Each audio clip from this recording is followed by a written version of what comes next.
स्वागत है आपका अपने चैनल एकलव्य स्टडी पॉइंट पे और मेरा नाम है सचिन। और आज की इस वीडियो में हम खेलों में परीक्षण तथा मापन चैप्टर के एमसीक्यूज करने वाले हैं जो कि आपके फर्स्ट टर्म के लिए काफी इंपॉर्टेंट होंगे।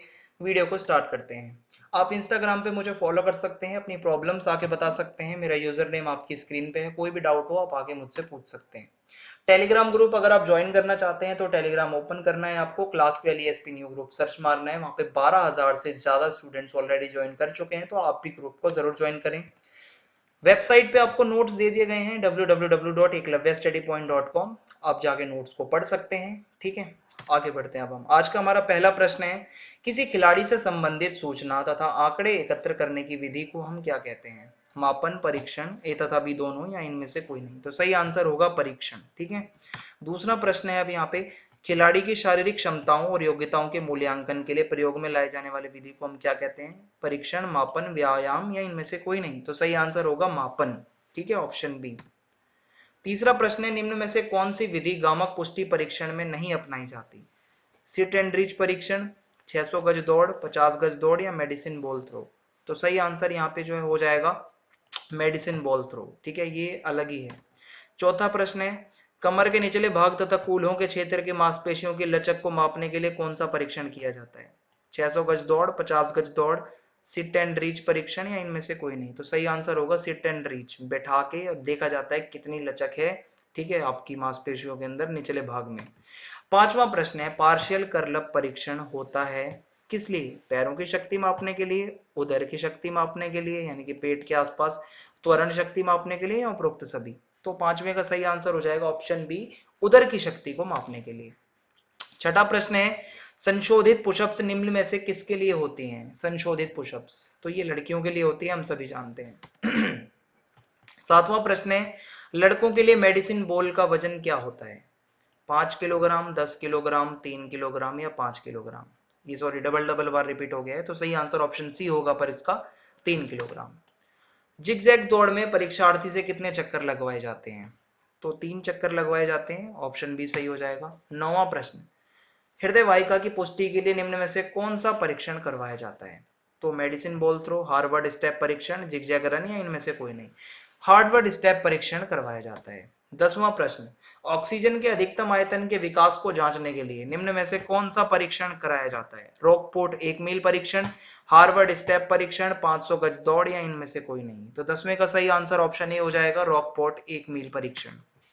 11वां प्रश्न है अब यहाँ पे, हार्वर्ड स्टेप परीक्षण में बक्से की ऊंचाई लड़कियों के लिए कितनी होती है? 18 इंच, 20 इंच, 12 इंच, या 16 इंच? तो सही आंसर हो जाएगा 16 इंच। 12वां प्रश्न है अब यहाँ पे, निम्न में से क्या रोकपोर्ट परीक्षण का लाभ नहीं है?